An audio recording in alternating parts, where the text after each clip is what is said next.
할렐루야. 함께 하신 여러분들을 주님의 이름으로 축복합니다. 한때 우리 아이들 가운데서 참 많이 불렀던 노래 중에 한국을 빛낸 100명의 위인들이라는 노래가 있었습니다. 혹시 기억나시는지 모르겠는데요. 이 노래는요, 사실 우리의 가슴을 그 음악을 들으면서 우리의 가슴이 막 감동이 넘쳐 흐르거나 우리의 심금을 울리는 그런 멜로디가 있는 그러한 노래는 아닙니다. 아름다운 이 땅에 금수강산에 하면서 아이들이 정말로 빠른 박자로 막 노래를 정신없이 불러나가는 그러한 노래를 많이 들어보셨을 텐데요. 이 노래가 1절부터 5절까지 쭉 부르다 보면은 우리나라의 위대한 위인들 100명의 이야기가 쭉 확인해 볼 수 있는 그러한 노래라는 것이죠. 사실 그 아이들한테 우리나라를 빛냈던 위인들 100명의 이름을 대보라 이렇게 말하면은요, 쉽게 이름을 대지 못할 것입니다. 한 몇십 명, 한 20, 30명 아이들 이름을 대고 나면은 쉽게 누구누구가 우리나라 위인입니다 이렇게 말하는 걸 어려워할 거예요. 외우지 못할 거예요. 그런데 놀랍게도 이 노래는요, 이 노래를 부르니까 아이들이 1절부터 5절까지 그 긴 가사를 다 외우고, 그것도 정말 빠르게 노래를 부르는 그러한 모습들을 종종 보곤 했습니다. 무엇을 말씀드리냐 하면은요, 이 노래가 갖고 있는 큰 힘, 특징 중에 하나가 이러한 능력이 있다라는 것이죠. 어떤 것을 잘 기억하게 해주는 그런 특징이 또 있다라는 것입니다. 그래서 노래를 통해서 가사를 잘 외우게 하고 또 그 내용을, 메시지를 다른 사람들에게 잘 전할 수 있도록 하는 것이 노래가 갖고 있는 힘이고 능력 중에 하나라는 것입니다. 그래서 미국의 인디언들과 같이 문자가 없는 그런 민족들이 있는데요. 그런 민족들 가운데서는요, 종종 이렇게 어떤 노래를 통해서 노래의 가사를 덧입혀서 그들의 역사를 노래하게 하고 또 역사를 다음 세대에게 전달하게 하는 방법으로 사용하는 것도 종종 볼 수 있는 것입니다. 그리고 이러한 모습은요, 성경에서도 좀 비슷한 모습들을 우리가 확인해 볼 수가 있습니다. 바로 오늘 본문의 말씀이 그러한데요. 오늘 우리가 함께 읽었던 신명기의 말씀, 신명기 31장 이제 마지막 절, 30절 말씀을 보시면은 모세가 지금 원래 이 신명기 말씀이 모세가 이제 죽음을 앞두고 그가 사랑했던 이스라엘 백성들에게 전하는 마지막 유언과 같은 메시지 아닙니까? 곧 입성하게 될 가나안 땅을 바라보면서 본인은 이 가나안 땅에 들어가지 못하니까 모세가 그 땅을 바라보면서 그가 사랑하고 함께 동행했던 이스라엘 백성들에게 남기는 그런 말씀들이 신명기의 말씀인데, 오늘 말씀을 보면은 이와 같은 유언과 같은 메시지를 남길 때에 어떠한 모습으로 남겼는가? 노래의 형태로 전달하고 있었다라는 것을 알 수 있습니다. 우리 31장 30절 말씀을 보시면 이렇게 말하죠. 그리고 모세가 이스라엘 총회에 이 노래의 말씀을 끝까지 읽어 들리니라. 모세가 이스라엘 모든 백성들에게 이 노래로 그의 말을 전달했다라는 것입니다. 노래를 불렀다는 것이죠. 자, 그럼 왜 모세는 이와 같이 자기의 유언과 같은 메시지를 노래의 형태로 이렇게 전하고 있는 것이었을까요? 쉽게 할 수 있는 거는요, 이 당시에는요, 녹음기도 없었고요, 핸드폰도 없었고요, 비디오도 없었어요. 그러니까 누군가가 어떤 이야기를 전달하려고 했을 때 그거를 녹음해서 지금은 녹화해 놨다가 나중에 틀어보면은 우리가 잘 듣고 알 수가 있는데, 이 당시엔 그럴 수가 없어요. 그럼 어떻게 하면 될까요? 좋은 방법은 글로 쓰는 거거든요. 책으로 남기거나 편지를 보내는 건데, 이것도 좋은 방법이긴 한데 쉽지 않았던 것이 수천 년 전의 이야기이기 때문에 이런 종이책이 많지 않았습니다.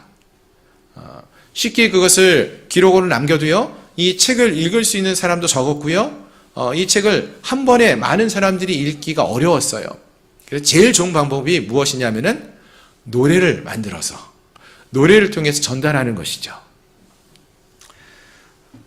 많은 사람들이 이 모세의 이야기를 한번 듣고 결코 잊지 않도록 하는 가장 좋은 방법 중에 하나가 바로 노래로서 그 말씀을 전하는 것이었다라는 것입니다. 즉 이 말은 모세가 전하고자 하는 이 메시지가 그만큼 너무너무 중요한 메시지였다는 것이고요. 모세는 이 말씀을 이스라엘 백성들이 잊지 않기를 바랬음을 알 수 있는 것입니다.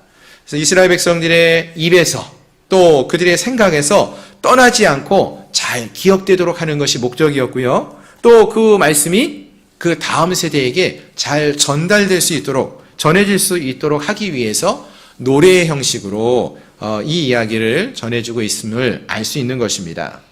자, 그럼 중요한 것은 모세가 이와 같이 심혈을 기울여서 전하고자 했던 그 내용, 그 메시지가 과연 무엇이냐라는 것이죠. 본문의 말씀을 통해서 이것을 함께 살펴보면 좋겠는데요. 먼저 본문 32장 3절 이하에서 보시면은 모세는 그가 하나님의 이름을 전파한다라고 말씀하고 있습니다. 3절 말씀입니다. 내가 여호와의 이름을 전파하리니 너희는 우리 하나님께 위엄을 돌릴지어다 라고 말을 합니다. 즉 모세가 지금 전하고자 하는 메시지는 누구에 관한 것입니까? 하나님에 관한 것이에요. 하나님이 누구인가를 알려주고자 했다라는 것입니다. 그럼 모세가 전하고자 했던 하나님은 어떠한 하나님이셨느냐? 그 내용을 이제 그 다음 절인 4절부터 설명을 쭉 해가고 있는데요. 4절에서는 조금 간단하게 어떤 하나님인지를 말하고 있다면은 그 뒤에 7절부터 이제 14절까지는 조금 더 길게 구체적인 예를 들어가면서 우리 하나님은 이러한 하나님이십니다. 그 하나님을 잊지 마십시오. 라고 이야기하고 있는 것이죠. 자, 하나씩 보시면은요. 먼저 4절 이하에서 보시면은 모세는 하나님께서는 정의로우시고 거짓이 없으신 진실하신 분이라고 말합니다. 그가 행하시는 모든 일은 완전하시다라고 이렇게 고백을 합니다.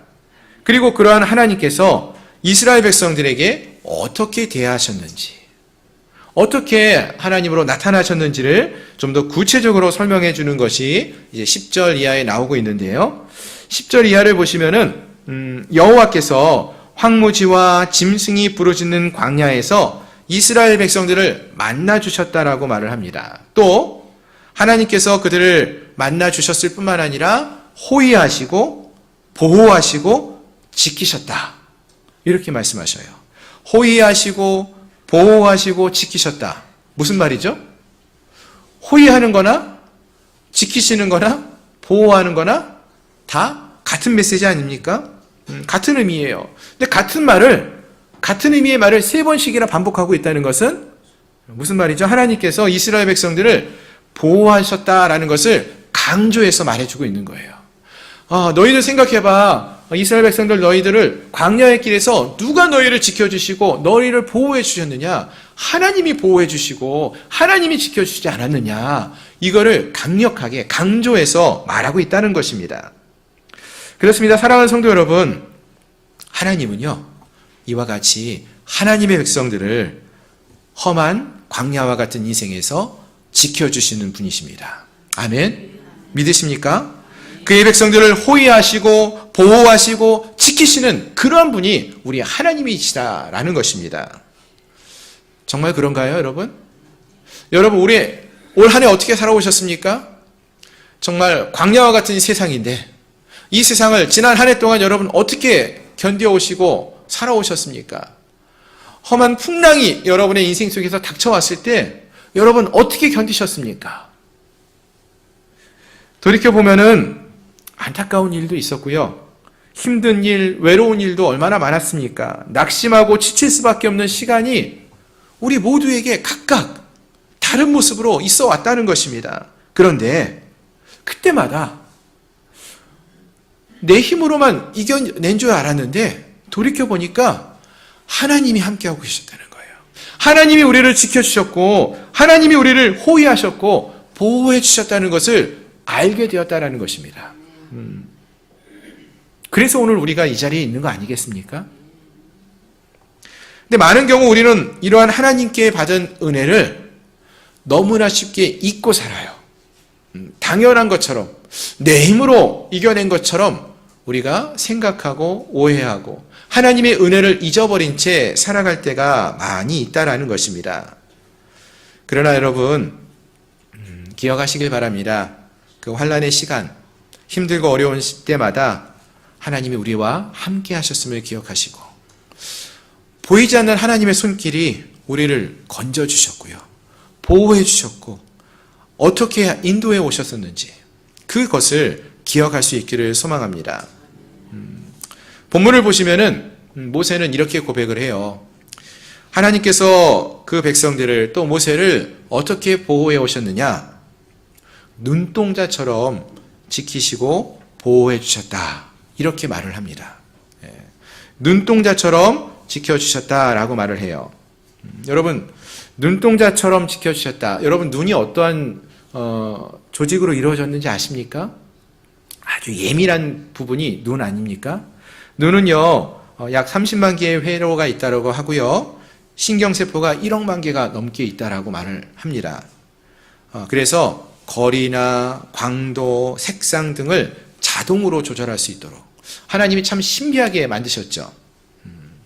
또 눈에 눈물샘도 있어가지고 안구가 계속 움직일 때 건조해지지 않도록 눈을 깜빡거릴 때마다 눈이 건조해지지 않고 촉촉하게 습도를 조절할 수 있도록 이렇게 만드셨어요. 그리고 이 눈이 안전하게 지켜질 수 있도록 눈꺼풀도 만들어 주셨고요. 또 눈이 위치하는 자리가 머릿속에서도요, 우리 그 머리 안쪽이죠. 눈 안에, 머리 안쪽으로 두게 하셔가지고 자기 눈을 보호할 수 있도록 이렇게 하나님이 창조해 주셨습니다. 즉 하나님께서 사랑하는 사람들을 눈동자처럼 지켜주신다고 했습니다. 그 어떤 것보다도 가장 안전하게 세밀하게 지켜주시는, 철저하게 완벽하게 지켜주신다라는 것을 의미하는 것입니다. 여러분, 하나님께서 여러분을 하나님의 눈동자처럼 지켜주신다는 거 여러분 믿어지십니까? 예. 이것이 이 사실을 우리가 믿는다면은요, 우리가 참 든든합니다. 우리의 마음이 든든해질 수밖에 없어요. 어떠한 상황 속에서도 하나님께서 우리를 지키신다는 것을 우리가 기억하면서 불안하지 않을 수 있다는 것입니다. 어떠한 일이 우리에게 닥친다 할지라도 그 상황 속에서 하나님이 함께 하신다는 그런 믿음을 갖고 살아갈 수 있는 것입니다. 바라는 것은 함께한 우리 모두가 하나님이 우리를 눈동자처럼 지키고 있음을 기억하시며 그 하나님 곁에 머물 수 있는 저희 모든 성도님들이 되시기를 소망합니다. 또 모세는 오늘 본문 11절 이하에서 하나님께서 그의 백성들을 인도하시는 분이다라고 말을 하고 있는데요. 11절 이하의 말씀을 보시면 이렇게 말하고 있습니다.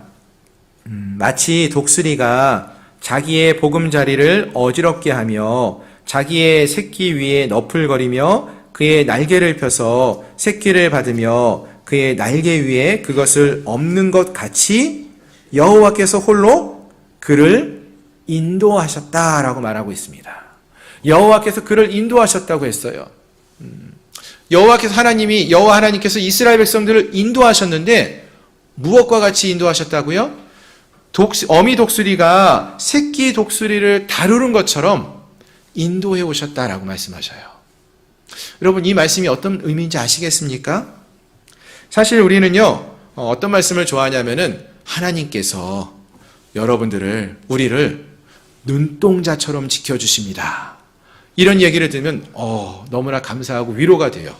하나님이 나를 지켜주시는구나, 이런 생각을 하면서 힘이 돼요. 그런데 그렇게만 하나님께서 지켜주시면 좋겠다라고 생각하는데, 하나님께서는 주의 백성들을 어미 독수리가 새끼 독수리를 다루는 것처럼 다루시고 인도하신다라고 말씀하셔요.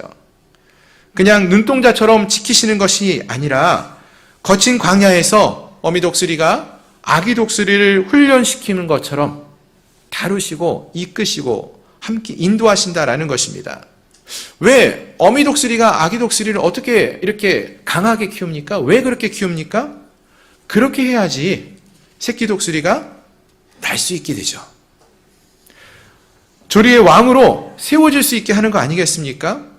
하나님께서 당신의 백성들을 이와 같이 인도하신다라고 말씀하시는 것입니다.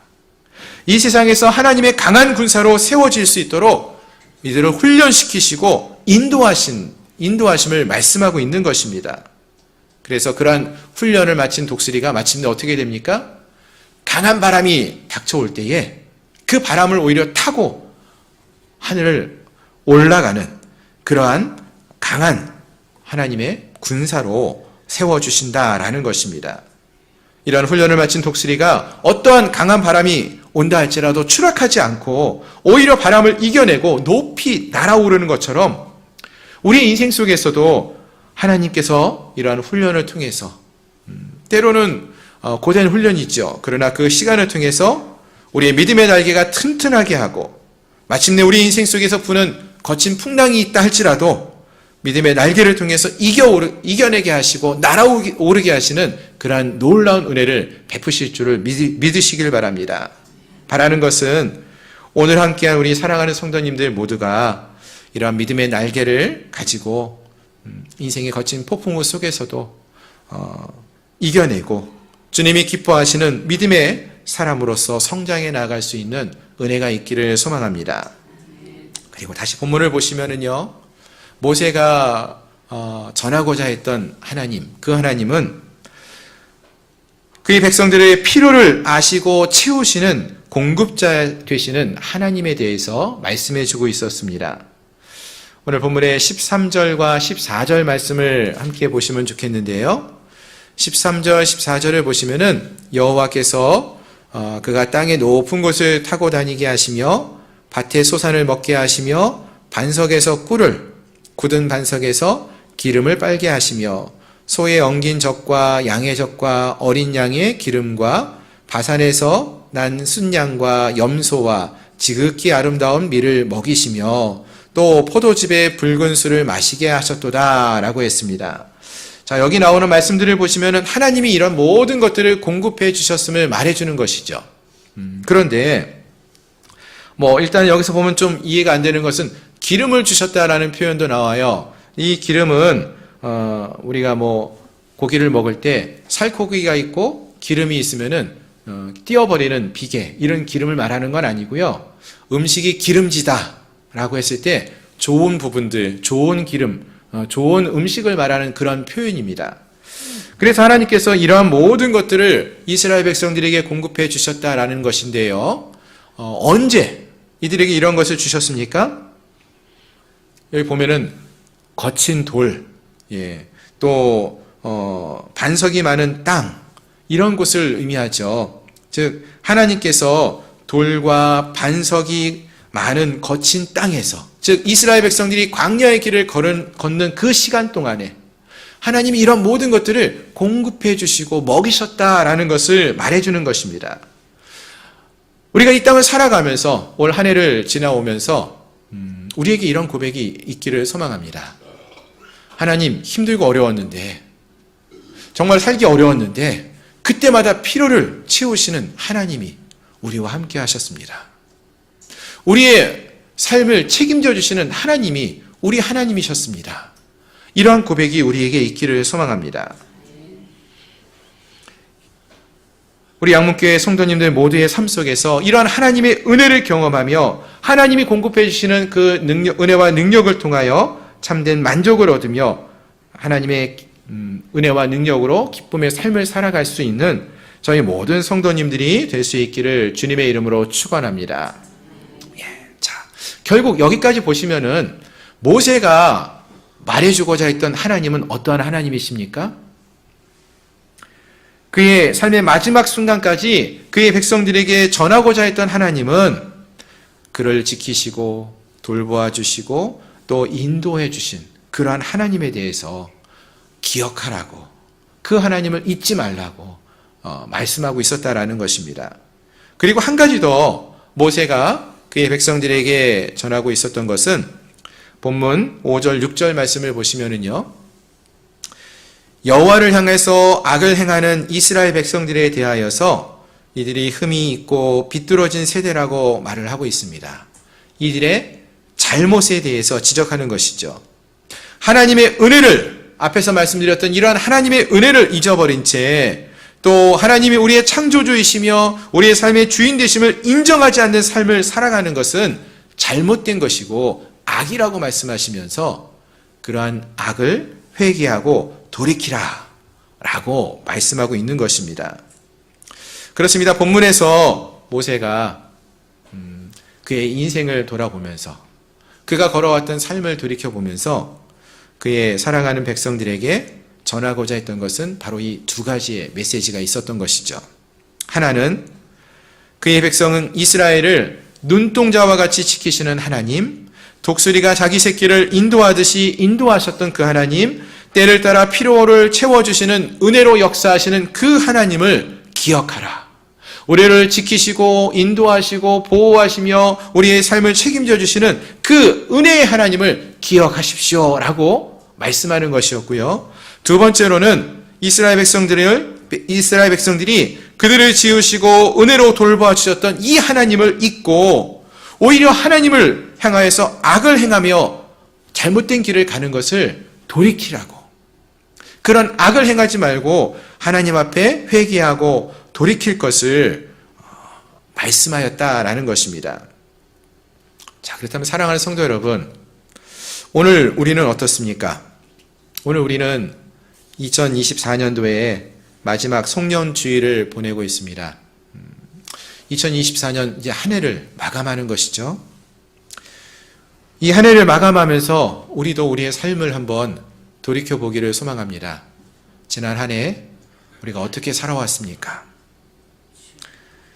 하나님께서 우리에게 베푸셨던 어떤 삶을 살아오셨습니까? 물론 지난 한 해 우리 안에 참 슬프고 안타까운 일들도 많이 있었습니다. 사랑하는 교우들이 먼저 이 세상을 떠나는 안타까운 일들도 있었고, 또 우리가 계획하고 바라던 일들이 우리의 기대와하고 다르게 다 이루어지지 않은 것처럼 여겨지는 그러한 모습도 있었습니다. 하지만 우리가 이 모든 것들보다 먼저 기억하기 원하는 것은 하나님이 우리에게 베풀어 주셨던 그 은혜를 잊지 않고 기억할 수 있기를 소망합니다. 지난 한 해 하나님이 얼마나 우리를 사랑해 주셨는지, 우리가 힘들고 지칠 때마다 어떻게 우리의 필요를 채워 주셨는지, 환난의 시간 속에서 어떻게 우리를 인도해 오셨는지, 그 은혜를 기억하며 또 하나님 앞에 감사를 고백할 수 있기를 소망합니다. 지치고 낙심하고 절망 가운데 쓰러져 있던 우리에게 새 힘을 더하여 주셔서 공급하여 주셔서 함께해 주셨던 그 은혜를 기억하시고 우리를 지키신, 우리를 인도하신 그 하나님을 기억하며 주 앞에 나아갈 수 있기를 소망합니다. 그리고 이 한 해가 다 가기 전에 혹시라도 우리가 하나님 앞에서 지었던 죄가, 또 하나님을 멀리 떠났던 우리의 모습들이 있다면은 회개하고 돌이킬 수 있는, 그래서 다가오는 새해에는 정말로 하나님만을 바라보며 하나님만을 찬양하며 하나님과 동행하는 믿음의 삶을 살아갈 수 있는 저희 모든 성도님들이 되시기를 주님의 이름으로 축원합니다. 말씀을 정리합니다. 옛말에 이런 말이 있습니다. 은혜는 물에 새기고 원수는 돌에 새긴다. 아마도 많은 사람들이 너무나 쉽게 그들의 삶 속에 주어졌던 은혜를 잊어버리고 살기 때문에 이런 이야기가 나타난 것이 아닌가라는 생각을 해보는데요. 저희는 좀 바꾸어서 삶을 살았으면 좋겠어요. 하나님이 베푸신 은혜는 우리의 마음에 새기고 오히려 우리에게 주어졌던 슬픔과 아픔에 또는 원수와 같은 그러한 삶의 모습들은 흐르는 물에 새겨서 하나님의 은혜와 사랑을 더 많이 기억할 수 있는 저희들 모두가 될 수 있기를 소망합니다. 오늘 본문에 나오는 하나님의 사람 모세는 그의 인생의 마지막을 앞둔 시점에서 그의 사랑하는 이스라엘 백성들에게 아주 중요한 메시지를 노래로 남겼어 그것을 기억하도록 하였습니다. 그것은 바로 그가 황무지와 같고 많은 들짐승들의 위험이 있는 광야 속에서 그들을 보호하시고 또 마치 어미 독수리가 새끼를 훈련시키듯이 그들의 인생을 인도하신 하나님, 그리고 모든 것을 은혜로 공급하셨던 그 하나님을 잊지 말고 기억하라고 하셨습니다. 어찌 보면 이것은 시편 23편에서 노래했던 다윗의 노래가 떠오르게 하는 그러한 말씀이었습니다. 다윗도 똑같은 노래를 불러요. 여호와는 나의 목자시니 내가 부족함이 없으리로다. 하나님이 그의 인생 속의 모든 필요를 채워오셨다라는 것입니다. 그가 왕위에 올랐을 때에도, 목동으로 어린 시절을 보냈을 때에도, 또 적들에 쫓기며 삶을 살아갈 때에도 하나님께서 그때마다 필요를 채우시는, 부족함 없이 채우시는 그러한 하나님이셨음을 고백하는 것이죠. 또 그가 나를 푸른 초장에 누이시며 쉴만한 물가로 인도하시도다. 내 영혼을 소생시키시고 자기 이름을 위하여 의의 길로 인도하시는도다. 하나님께서 그의 삶을 인도해 주셨다라는 것을 고백하는 거예요. 다윗의 삶을 여러분 잘 아시죠? 물론 하나님이 그를 이스라엘의 왕위의 자리에 인도해 주셨지만 때로는 대적에 쫓기는 삶을 사는 길로, 사망의 음침한 길로 인도하시기도 했었습니다. 하지만 그 길이 하나님이 인도하시는 길이었고요. 그 속에서 하나님이 함께 하셨던 길이었음을 다윗은 고백하고 있는 것입니다. 그래서 이렇게 고백을 합니다. 내가 사망의 음침한 골짜기로 다닐지라도 해를 두려워하지 않을 것은 주께서 나와 함께 하심이라. 주의 지팡이와 막대기가 나를 안위하시나이다. 나를 지키시고 보호하시며 함께 하심을 고백하는 것입니다. 그렇습니다. 지난 한 해 어찌 보면 우리의 일평생 동안에 하나님께서는 매 순간순간마다 우리와 함께 하셨고요. 우리의 선한 목자가 되시어서 험한 광야와 같은 인생을 살아갈 때에 우리를 이 세상 속에서 보호하시며 보이지 않는 주님의 손길로 지켜주시고 인도하여 주시고 우리에게 가장 필요한 것들, 그것을 공급해 주시는 은혜와 능력의 하나님으로 함께 하셨음을 우리가 기억할 수 있기를 소망합니다. 특별히 2024년 이 한 해에 하나님이 어떻게 우리와 함께 하셨는지, 어떤 은혜를 베푸셨는지를 기억하시고 감사를 고백하는 저희 모두가 되기를 소망합니다. 그리고 혹시라도 우리 안에 그 하나님 앞에 지은 죄가 떠오른다면은 회개하며 나아갈 수 있는, 돌이킬 수 있는 저희 모두가 될 수 있기를 소망합니다. 함께 기도하겠습니다.